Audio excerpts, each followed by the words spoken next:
semua penyiar disamaratakan harus belajar nada rendah. Oke.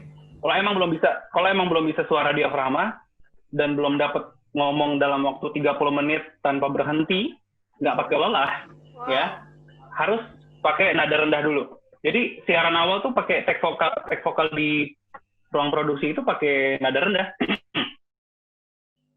90,2% kamu suka. Sampai kayak gitu awalnya.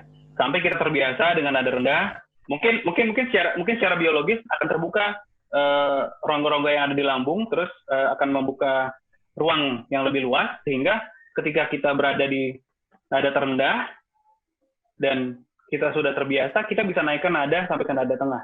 Nah, yang paling enak sebetulnya kita menggunakan nada tengah, tapi adalah pernapasan diafragma.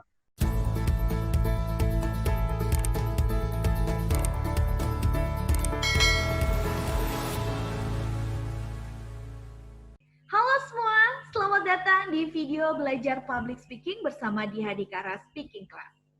Perkenalkan, saya Diah Dikara yang akan menemani speaker semua di episode belajar public speaking dari seorang penyiar radio, yaitu penyiar radio kampus menjadi penyiar radio nasional. Mungkin di antara speaker semua memiliki keinginan untuk menjadi seorang penyiar radio. Dan salah satu hal yang bisa dilakukan adalah menjadi penyiar radio komunitas atau radio kampus atau ekstrakurikuler di sekolahnya. Dan sudah menjadi sebuah cita-cita untuk menjadi seorang penyiar radio di radio swasta, bahkan di radio nasional. Kita akan berbincang-bincang dengan Dilo Putra, seorang penyiar radio yang menapaki karir mulai dari radio kampus di tahun 2011, dan juga menjadi seorang penyiar radio lokal swasta di Trax FM Semarang, dan akhirnya berhasil di tahun 2015 menjadi seorang penyiar di Radio Trax FM Jakarta. Kira-kira seperti apa latihan yang dilakukan dan juga menurut Mas Dilo skill apa sih yang bisa membawanya dari radio kampus menjadi radio nasional? Kita akan bahas dan bincang-bincang langsung dengan Mas Dilo.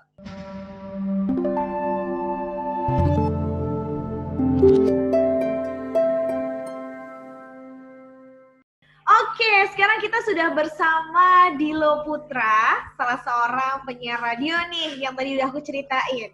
Halo Dilo. Halo, ini manggilnya siapa nih, Mbak Dia atau Mbak Dia aja. Nyonya Dia atau Nyonya Dia. Mbak Dia aja. Oke, Mbak Dia. Udah lama gak ketemu ya Dilo ya?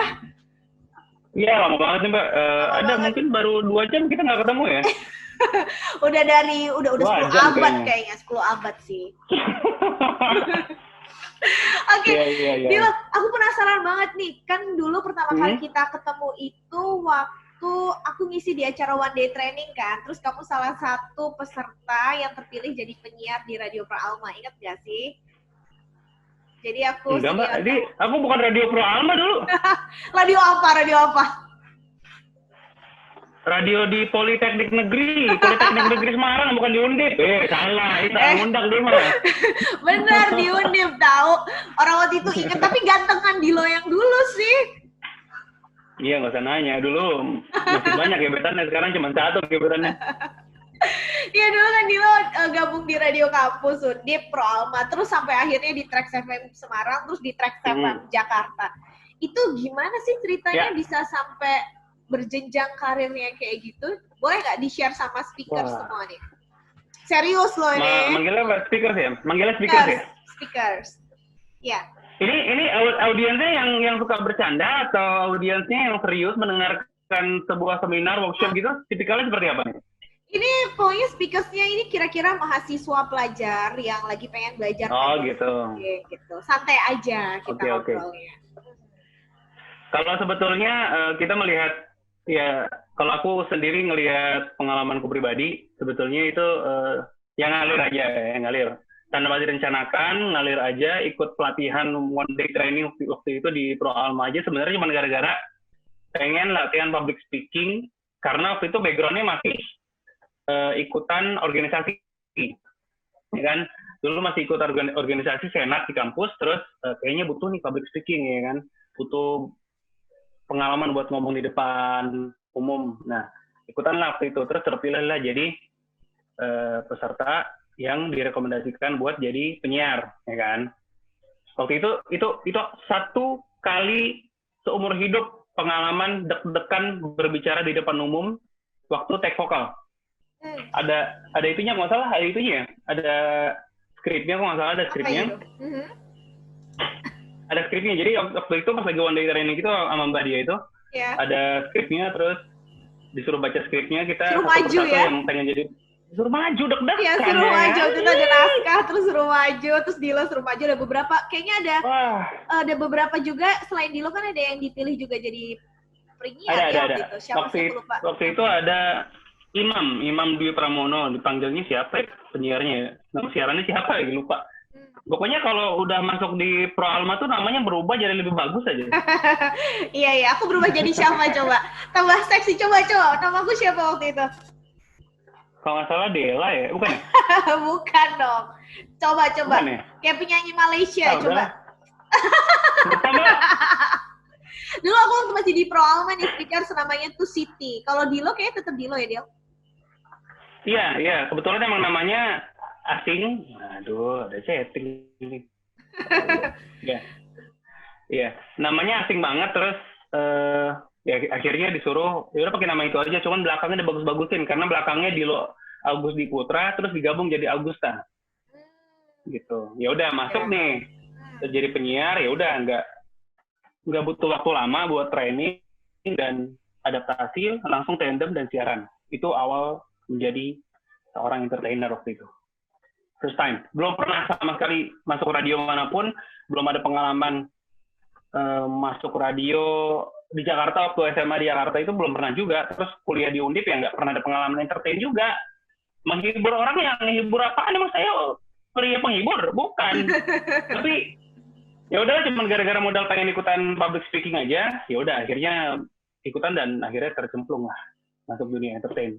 Nah, terus habis itu kan setahun ya kurang lebih di Pro Alma, terus habis itu gimana? Ya, ada lowongan di track sampai akhirnya jatuh cinta ke dunia radio, terus ditekuni sampai akhirnya jadi penyiar radio Jakarta. Jadi waktu itu setelah siaran di Pro Alma, mungkin waktu itu persiaran itu perkembangan alhamdulillah bagus ya. Lagi-lagi itu nikmat Allah yang nggak bisa dipungkiri lah ya. Bakat yang diberikan Allah terus berkembang, dibilang bagus. Ya kayaknya pede tuh, makin pede, dibilang bagus makin pede buat jadi penyiar swasta ya kan. Terus waktu itu teringat waktu zaman-zaman sekolah SMP sama SMA, SD, SMP, SMA, sering banget dengerin anak-anak zaman dulu tuh remaja-remaja suka banget dengerin radio bukan Trax FM, MTV Sky. Ya kan? MTV Sky ini adalah salah satu radio yang sangat dikagumi oleh anak muda pada zamannya. Mungkin dulu zamannya di Semarang ada juga MTV Sky kan. Nah, MTV Sky emang eksis banget, terus udah MTV udah hilang, diganti jadi Trax on Sky ya kan. Nah, emang selama siaran di Pro Alma, sebelum siaran selalu mendengarkan radio di luar Pro Alma. Jadi niruin cara siarannya penyiar radio swasta, selalu seperti itu. Bahkan lagi siaran pun, pas lagi jamnya bareng sama radio favorit, penyiar favorit, dengerin. Jadi pas lagi lagu dengerin radio luar. Ntar udah masuk waktunya ngomong di Pro Alma, udah stop and comment itu. Nah, udah matiin lagi dengerin, kita ikutin cara siaran. Sampai waktu itu pernah sekali nulis skrip persis dengan cara ngomongnya penyiar tersebut. Sampai segitunya. Emang kalau kata orang sih belajar sesuatu itu harus total. Jadi jangan setengah-setengah. Kalau pengen niruin ya niruin sekalian aja. Sampai kita nemuin di mana kita step itu personality air-nya udah dapat, ya udah. Akhirnya setahun kontrak habis, terus pas banget ada bukaan Trax Han dan juga Prambors Swadia Bala. Daftar dua-duanya. Oke. Terus? Daftar dua-duanya, keterima dua-duanya. Ujiannya apa aja waktu itu? Lamarannya ujiannya apa aja waktu di antara di Trax sama di Prambors? Ujiannya waktu itu pertama kali ditanya mantrop buka. Kayak di akhirat, Pak, serem.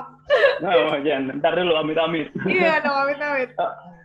Waktu itu di Prambors sama di Trax FM, ujiannya sama. Jadi ketika kalau di track ini kita apply pakai CV kreatif, ya CV kreatif. Terus waktu itu kebetulan Trax FM Semarang itu dia nggak minta sample voice, jadi dia cuman CV kreatif dipanggil. Yang dipanggil itu adalah orang-orang yang Trax FM memang punya ini sendiri deh kriteria. Yang dipanggil adalah orang-orang yang good looking, sama orang-orang yang memiliki karakter pribadi yang bagus. Karakter pribadi yang bagus itu adalah karakter pribadi yang disenangi orang. Bukan bagus dia kaku, dia apa segala macam, enggak. Tapi dia adalah orang yang supel. Trax FM bukan radio yang memilih suara. Ya mungkin suara nomor 3 atau nomor 2 lah. Tapi yang dipilih adalah personality-nya. Awalnya itu Trax. Ya kan? Terus waktu Prambors apa ya kalau nggak salah, cuman dites, disuruh punya kemampuan apa, jadi ngantri, disuruh tes punya kemampuan apa, dibilang cuman punya kemampuan siaran, main gitar, apalagi ya, sama, aduh lupa apa lagi.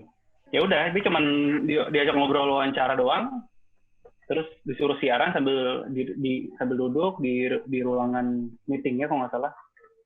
Udah gitu doang. Terus naik step lagi. Nah, step berikutnya ini lupa nih seksinya apa. Kalau di Trax itu waktu itu kita masuk di ruangan itu disuruh punya kemampuan apa katanya. Sama kayak di Prambors, punya kemampuan apa.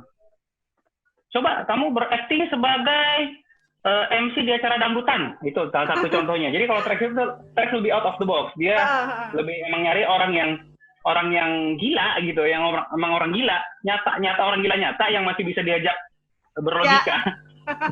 Iya. Orang gila yang masih bisa diajak kerja tuh di Trax tuh.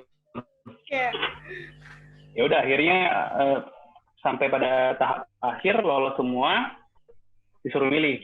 Kebetulan waktu itu di Prambors juga tahu kalau aku daftar di Trax, disuruh milih sama Prambors pilih mana. Pilih Trax aja lah waktu itu. Ya udah pilih Trax akhirnya. Ya udah akhirnya terus aja jalan di Trax, jadi penyiar baru yang siaran cuma jam 2 jam, seminggu 2 kali, seminggu sekali. Aduh, elah jauh-jauh dari Tembalang ke bawah cuma siaran sekali seminggu ya kan. Gajinya berapa itu? Gajinya berapa? Aduh. Sampai waktu 2015 itu alhamdulillah. Ya? Bukan 2015. Pokoknya 2012 kalau nggak salah itu di Pro Alma tahun 2013, 2014. Resignnya 2015-an kalau nggak salah. Terus sampai akhirnya ke Jakarta kan, kamu lulus kuliah terus akhirnya balik ke Jakarta. Terus akhirnya ngelamar Trax Jakarta atau gimana? Iya. Waktu itu mau sidang skripsi. Nah, 2 minggu sebelum sidang skripsi, Trax FM Jakarta ada bukaan Trax Han. Trax Han juga sama. Seperti kalau zaman dulu itu mungkin yang speaker-speaker yang kelahiran tahun 90-91 tahu lah ya, MTV VJ Han. Nah, ini salah satunya eventnya juga sama buat radio. Gitu. Kalau dulu ada MTV Sky Radio Han, terus ada MTV VJ Han, karena ini juga punya MTV dulunya, akhirnya berkembanglah event Trax Han. Di Jakarta tuh, wah itu bergengsi banget, dan bersama artis-artis yang sekarang terkenal. Siapa aja waktu itu? Barengan kamu siapa aja? Yang kamu ingat? Ntar dulu Mbak. Jadi waktu itu 2 minggu atau seminggu sebelum sidang skripsi itu ada bukaan Trax FM Jakarta. Trax Han itu di Jakarta. Waduh, udah mau skripsi lagi. Maksudnya udah mau sidang, gimana ya? Akhirnya aku apply aja deh, udah bodo amat. Apply, sampai ngirim email 5 kali, bodo amat. Sampai ngirim email 5 kali, biar dibaca sama mereka kan. 5 kali. Sekali kirim. Sampai butak mungkin Jakartanya kan. Ini email isinya di lo semua nih, udahlah terima aja kali. Terus, waktu itu di Trax FM Jakarta, masuk sampai, yang apply itu 100, hampir 1000 orang. Wow, banyak banget ya. Hampir 1000 orang. Lumayan. Hampir 1000 orang dan emang bergengsi banget. Siapa yang nggak mau jadi penyiar radio komersil di Jakarta? Apalagi ini salah satu radio yang terkenal. Trax FM adalah radio yang pernah eksis di zamannya dulu. Kalau zaman dulu orang tahunya radio SK. Radio SK ini radionya yang menghasilkan Komeng, yang saingannya Prambors sama Warkop gitu-gitu. Terus radio SK berkembang jadi MTV dan Trax. Kalau Prambors tetap bertahan dari dulu. Masuk nih, bareng sama penyiar Trax FM Semarang juga ada yang satu angkatan aku, ada 2 orang yang masuk juga sampai tahap ke berapa ratus itu, 100 atau berapa ratus aku nggak tahu deh. Dan itu dibagi berapa hari wawancaranya. Aku masuk hari kedua. Setelah sidang skripsi, jadi panggilannya itu pas sidang skripsi. Sidang skripsi, malamnya aku langsung ke Jakarta. Langsung ke Jakarta tuh. Hari kedua, aku kebagian hari kedua. Ke Jakarta, nyampe Gambir, langsung ke kantor Trax FM. Nggak pulang dulu, langsung ke kantor Trax FM. Bawa tas gede, isinya revisian skripsi. Aduh, kumal banget dah. Belum mandi. Nah, satu ruangan dikumpulin semua tuh, orang-orang yang belum diinterview. Waktu itu barengan sama Ardhito Pramono. Ditonya. Iya, ada orang. Dito Percussion. Bukan, Ardhito Pramono. Oh, tahu. Ardhito Pramono itu penyanyi. Pasangannya Ardhito penyanyi, mana sih? Ardhito Pramono masa mbak nggak tahu sih? Itu penyiarnya Trax yang sama Surya, bukan? Bukan. Sama Surya itu Molan. Oh, oke lah dia ya. Ya, ntar mungkin speaker bisa cari tahu lah. Ardhito Pramono. Saya tidak mengaku-ngaku, tapi abang pernah seleksi bareng waktu itu. Seleksi bareng nih sama Ardhito Pramono, terus barengan juga sama Randi Tanaya. Randi Tanaya itu salah satu presenter bola di Antv. Dia host MC officialnya Persija, kalau nggak salah. Kalau salah ya udah saya silah. Itu emang sampai sekarang masih temenan. Kalau sama Randi Tanaya sama Ardhito masih temenan. Dito tuh emang dulu dia biasa aja, dia cuma terkenal di YouTube aja, tapi sekarang udah itu terkenal kan? Sampai Dito yang di Kale. Iya, Kale yang nanti kita cerita tentang hari ini. Oke, ingat. Siap. Nah, Dito itu bareng sama Dito waktu sampai seleksi terakhir pun masih bareng sama Dito, cuman di seleksi terakhir tuh ya ada hal yang tidak bisa diceritakan. Sampai akhirnya Dito tidak lolos waktu itu. Begitu. Mungkin kalau waktu itu dia serius seleksinya, mungkin dia lolos, aku nggak lolos. Jadi beruntung ya kamu ya. Terus selama proses untuk yang di Traxan Jakarta itu kan ribuan ya. Trax itu kan juga bagian grup dari FRA Group ya, salah satu radio terbesar di Indonesia di nasional.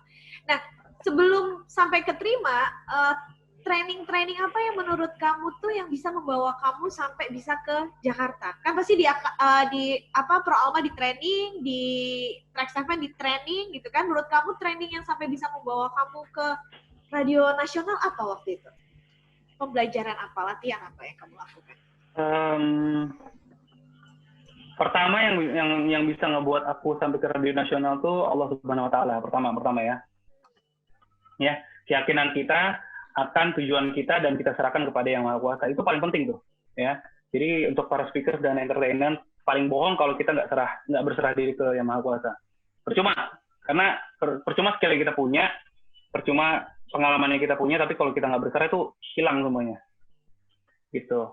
Pertama itu, yang kedua yang ngebuat aku bisa lolos masuk ke Trax FM Jakarta itu apa ya? Kalau disinkronkan dengan radio-radio sebelumnya di Trax FM Semarang dan juga Pro Alma, sebetulnya trainingnya hampir sama, ya, hampir sama, humming, terus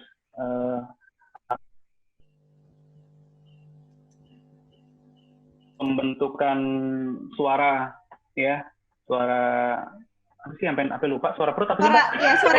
Suara diafragma. Nah, iya, diafragma. Oke, humming, suara diafragma. Terus? Nah, suara diafragma ini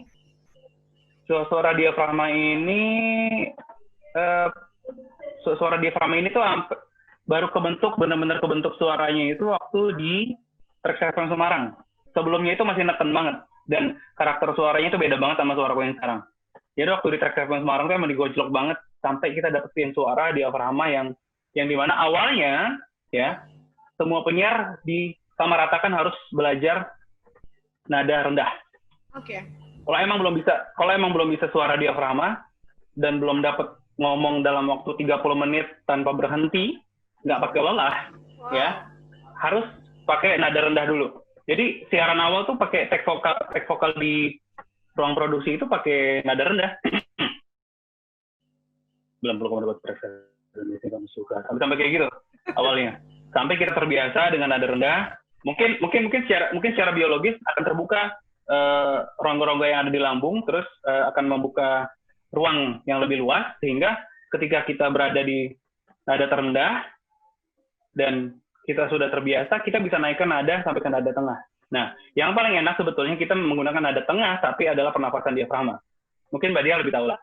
Oke. Begitu ya. Nah, itu tuh yang ngebuat aku akhirnya memiliki, waktu itu di 2 radio terakhir itu, di Trax FM, ya Trax FM sama-sama dulu Trax FM, itu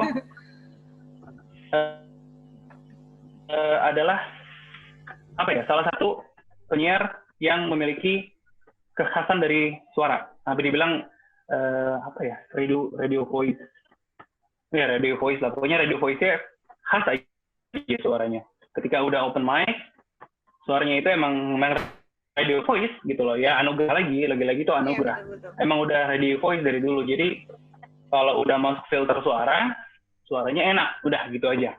Itu yang ngebuat aku mungkin lolos di Trax FM Semarang dan Jakarta dan tidak perlu effort. Peserta lain waktu itu di Trax FM Jakarta sama Semarang effort sampai nunjukin kegilaannya, ekspresi yang berlebihan segala macam. Aku enggak, aku cuma nunjukin cara siaranku, terus dibilang, kalau di Trax FM Jakarta waktu itu terakhir ditanya, kamu punya kemampuan apa yang bisa ngebuat orang ketawa? Nah, satu kemampuan yang aku keluarin cuma satu, nunjukin wajah monyet, cuma gini doang. tapi emang lucu banget, persis nih. Nah, persis. Yang gitu, ini lepas satu nih dari Bonbin. Oke. Jadi memang kalau waktu aku ingat pertama kali ketemu kamu ya, Dio. Ya waktu itu kan aku yang isi trainingnya kan. Terus pas kali lihat Dio nih speaker semua tuh, waktu dia masih muda tuh cool banget. Orang-orang belum zamannya chinos, dia udah pakai chinos. Jadi sepatunya tuh nggak kayak mahasiswa, pokoknya cool, pakai kemeja rapi gitu, tapi nggak culun. Terus dia maju ke depan, dia ngomong, terus aku langsung bilang, nih bagus ini, suaranya tuh udah langsung kelihatan karena suara Dilo kan bulat gitu ya, dan orang tuh langsung notice kok ini tuh suaranya Dilo. Jadi tuh suaranya ganteng, kedengerannya, outfitnya lumayan lah, penampilannya juga cakep gitu, cocok banget. Terus akhirnya di Pro Alma, aku sih udah yakin sih Dilo waktu itu kamu pasti cuma sebentar di Pro Alma, nanti kamu pasti udah ke radio lain. Waktu itu aku di radio IBC kan, terus aku dengar kamu di Trax, cuma abis itu aku nggak tahu lagi karena kamu ternyata 2015 ke Trax FM Semarang, terus kita ketemu di Instagram, karena aku 2015 sudah pindah ke Jogja, udah jadi ibu rumah tangga aku waktu itu. Itu jabatan tertinggi itu ibu rumah tangga. Iya benar. Terus akhirnya ya udah deh. Nah, ini nih misalnya kalau menurut kamu nih Dilo, kalau nanti nih ada speakers di luar sana yang pengen jadi penyiar radio, entah dia masih mahasiswa, masih pelajar, kira-kira apa nih saran kamu, tips kamu supaya mereka bisa jadi penyiar yang sampai mungkin dari radio kampus atau radio sekolah atau radio lokal dulu, terus misal syukur-syukur langsung ke radio nasional misalnya. Oke. Yang pertama, ya lagi-lagi ya, karena kita berbackground punya agama ya, gitu. Ya percayalah kepada Tuhan sama Pencipta. Percaya dulu. Kita minta pasrah dan jangan pernah meremehkan kuasanya. Gitu aja. Kita yakin kita akan lolos, kita yakin akan mendapatkan jalan yang bagus. Itu dulu. Nah, itu yang kedua. Jangan pernah berharap akan materi terlebih dahulu. Jangan berharap apa di lo? Jadi penyiar radio, jangan berharap akan punya materi yang besar, duit yang banyak, gaji yang tinggi, ya. Karena untuk mencapai tujuan itu kita harus sabar, perlu berlatih, gitu ya. Kalau kita berbicara tentang penyiar-penyiar yang sudah terkenal, mungkin kalau ada yang tahu Surya Insomnia dan Ardhito Pramono yang sekarang jadi penyanyi dan juga penyiar juga di radio Hard Rock FM. Terus orang-orang lama dulu yang siapa sih? Ronald, Tike segala macam. Mereka itu emang semuanya dari nol. Mereka dari daerah semuanya. Ronald dari Bandung, Tike dari Bandung kalau nggak salah ya. Kalau nggak salah. Betul dari Bandung. Pokoknya mereka semua ini dari nol. Gitu. Waktu itu pernah ngobrol juga sama salah satu sampai sekarang punya teman namanya Dery Ansah. Dulu kalau teman-teman tahu dia hostnya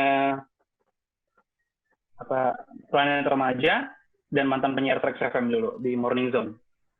Dia terkenal dengan Aldi Dery. Nah, Dery Ansah ini sekarang hijrah, dia udah nggak siaran di radio lagi. Terakhir dia kerja di Trax FM Jakarta sebagai program director, ya.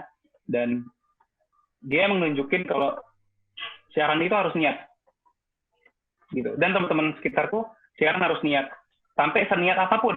Kalau bisa sampai kita lagi siaran, kita dengerin nih penyiar favorit kita rekam, kita tulis skripnya persis. Kalau kita belum punya personality air ya, mungkin dia lebih tahu dan sudah menjelaskan ke speaker semua, gitu. Kita tulis detailnya, skripnya, kata-katanya, sampai nadanya kita pelajari, artikulasinya. Pokoknya kita harus terus latihan. Sampai di jalan motor pun aku pernah sampai naik motor waktu itu dari Trax mau ke kosan. Naik motor itu, ya latihan sendiri, nanti untuk Trax FM, We Are The Now Generation, sampai orang sebelah dengar, mungkin kekencenan suaranya. Iya, mapa gitu kan. Jadi ya, benar. Pengulangan. Sama kayak kita mau hafal bacaan sholat kan diulang, ya kan? Ya, ini juga apa yang kita mau dapatkan, diniatkan, diulang, dan sisanya kita berserah gitu loh. Dan kita cari kesempatan. Kalau kesempatan lagi ada bukaan penyiar, lagi ada pelatihan public speaking atau apapun itu, ambil ilmunya, ikutan, dan gabung dengan komunitas itu, akhirnya kita bisa menyerap ilmu dari orang-orang sekitar. Dan ilmu yang pertama. Yang kedua, kita bisa dapat link. Dari situ kita bisa dapat link, nanti kita dapat kabar ada di radio mana, ada TV mana, ada di tempat-tempat mana yang bisa kita naungi kelak menjadi seorang entertain. Itu sih latihan yang keras, dan jangan berharap materi dulu. Karena dulu aku di Pro Alma ya nggak berharap materi ya, tiba-tiba di akhir tahun kontrak habis dikasih duit aja, seneng banget. Anak kos-kosan, anak mahasiswa dikasih duit ya, walaupun hanya cuma sekian juta. Ya, betul. Jadi memang kalau dipikir-pikir semua kesempatan besar itu dimulai dari kesempatan kecil ya, Dilo, dan kita memberikan terbaik dari kita ketika ada kesempatan, meskipun awalnya kelihatannya itu kecil, tapi jangan diremehin karena itu bisa aja yang bawa kita kesempatan yang besar. Nah, mungkin ini Dilo, satu lagi terakhir. Kan kamu sekarang sudah berkarir nih, jadi Dilo sekarang sedang ambil kelas magister di salah satu universitas di Solo. Udah tidak terlalu aktif siaran lagi, meskipun masih sesekali atau MC dan lain sebagainya. Tapi kalau menurut Dilo nih, apa nih pentingnya public speaking? Karena biasanya kalau jadi penyiar radio juga punya kemampuan public speaking yang baik, yang menunjang karir Dilo sekarang. Karena bergerak di bidang kejiwaan, psikologi klinis, ya kan sekarang lagi ngambil S2 magister profesi psikologi klinis, jadi banyak ketemu pasien-pasien, banyak yang konseling, banyak yang minta advice, dan hal ini tidak menyulitkan, alhamdulillah tidak menyulitkan aku pribadi untuk berkomunikasi dengan pasien, ya baru ketemu orang yang baru pertama kali ditemuin, terus orang yang memiliki gejala psikologis gitu, dan emang dalam public speaking kan kita yang memang diajarkan ya banyaklah artikulasinya, nadanya, kita bisa menggunakan nada-nada tertentu dalam sebuah momen. Kalau aku biasanya dalam konseling itu aku menggunakan yang agak nada rendah, maksudnya lebih memilih kata-kata yang baik, ya. Karena dalam psikologi sendiri juga sebetulnya dibutuhkan, dalam dunia medis sendiri, para dokter dan para tenaga medis lainnya butuh public speaking, karena dalam dunia medis kita membutuhkan komunikasi yang terapeutik, komunikasi konseling yang menyembuhkan. Ya, gitu. Bikin nyaman gitu ya. Itu dia, makanya public speaking segitu pentingnya. Betul. Jadi nanti kalau buat speakers nih ya, misalnya kepikirannya awalnya jadi penyiar radio, belajar public speaking, pengen jadi presenter, terus meleset sedikit nih misalnya kayak Dilo, profesinya jadi seorang psikolog, nggak bakal rugi juga karena pada kenyataannya hampir semua profesi apapun itu pasti membutuhkan public speaking karena berhubungan sama orang lain. Ya kan, atau setidaknya hubungan sama keluarga lah ya, meskipun nanti misalnya berhubungan sama mikroba-mikroba atau tanaman-tanaman, pada akhirnya tetap akan presentasi depan orang juga kan? Iya. Akan paling minimal pada akhirnya kita akan ngomong juga sama orang. Iya, benar. Ya, kalau nggak mau belajar public speaking ya disuruh di kamar aja. Jangan dong, sekarang eranya online juga sama aja ya, online gini juga memiliki kehidupan yang sama loh, kayak kita ngomong di depan publik. Oke, thank you banget Dilo, aku suka banget tadi terima kasih. Dari Mas Dilo ngasih ide-ide buat kita nih kalau misalnya speaker semua pengen jadi penyiar radio tuh benar-benar harus niat.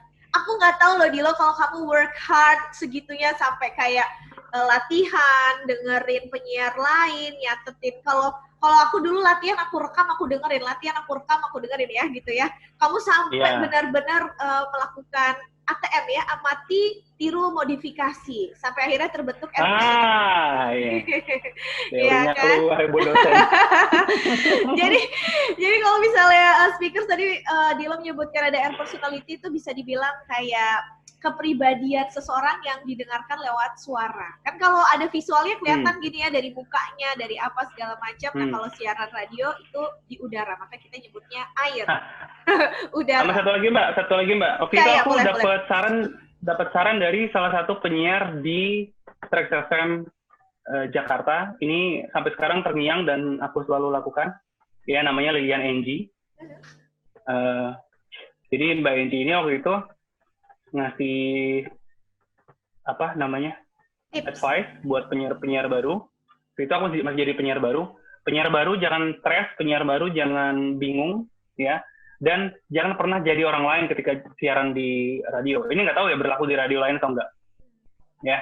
Karena walaupun memang kita memiliki air personality, tapi tunjukkan air personality itu adalah personality emang yang emang dari dalam diri kamu sendiri gitu loh. Jadi direct dari dalam diri kita sendiri kita keluarkan dalam cara siaran.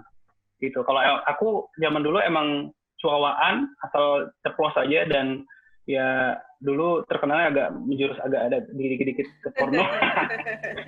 Kelihatan mukanya. Ya. Sekarang udah enggak dong. Enggak, insya Allah enggak. Insya Allah enggak. Terus. Mbak Inji bilang kalau memang kalian ada kesulitan dalam mengungkapkan emosi kalian dalam siaran radio, ya, tunjukkan itu kepada penyiar. Dengan cara kita share aja gitu loh. Contohnya dalam opening radio, misalnya gini, 90,2 Trax FM, we are the now generation. Anak Trax, hari ini gue bete banget sih, karena barusan ketemu dosen, disamperin, ditunggu 2 jam, dosennya malah pulang habis itu, nggak jadi bimbingan. Ya udahlah, nggak apa-apa nggak jadi bimbingan, tapi yang pasti hari ini aku bakal nemenin kamu di Trax FM dengan lagu-lagu requestan, so stay tune. Gitu. Jadi kita ungkapin, tapi tetap dikemas dengan bagus gitu loh. Iya. Itu cara kita mengungkapkan kegelisahan, emosi kita, kegelisahan kita dalam kehidupan dan dikeluarkan dalam radio. Nah, kalau udah begitu, nanti pendengar akan merasa lebih dekat sama kita. Oke, karena jujur ya. Karena jujur gitu ya, Syari ya. Jadi kalau tadi Dilo bilang, itu istilah dalam siaran radio kita belajar yang namanya ad-libbing. Jadi misalnya Dilo ngerasa ada perasaan tertentu, terus dihubungkan sama lagu, dihubungkan sama materi yang ada dibicarakan, itu dihubung-hubungkan, itu biasanya yang dipelajari sama teman-teman yang belajar siaran radio. Ad-libbing itu jadi penting. Gitu. Ya, aku juga lupa namanya, teorinya apa. Benar, itu ad-libbing. Oke, thank you. Terima kasih banyak, Dilo. Ya, mungkin buat teman-teman di rumah sana, speaker semua, dicatat ya bahwa kalau kita pengen punya keinginan, jangan lupa ingat Allah, ingat Tuhan, terus berdoa, berusaha, karena walaupun bagaimanapun yang kita lakukan semua atas seizin Allah, seizin Tuhan, dan juga jangan lupa untuk kerja keras, latihan, ya. Setelah itu juga jangan lupa untuk ngambil kesempatan yang ada. Ada kursusan, ada les, kayak misalnya di Dihadikara Speaking Class. Ikut, ya kan? Ikut, nanti kalau ada lowongan siaran radio sudah lebih Siap, jadi udah tahu setidaknya ya. Betul. Thank you, terima kasih. Jangan lupa untuk subscribe, jangan lupa untuk komen, dan jangan lupa untuk nyalain loncengnya. Sampai ketemu lagi di episode selanjutnya. Thank you very much, Dilo. Dadah. Bye. Thank you.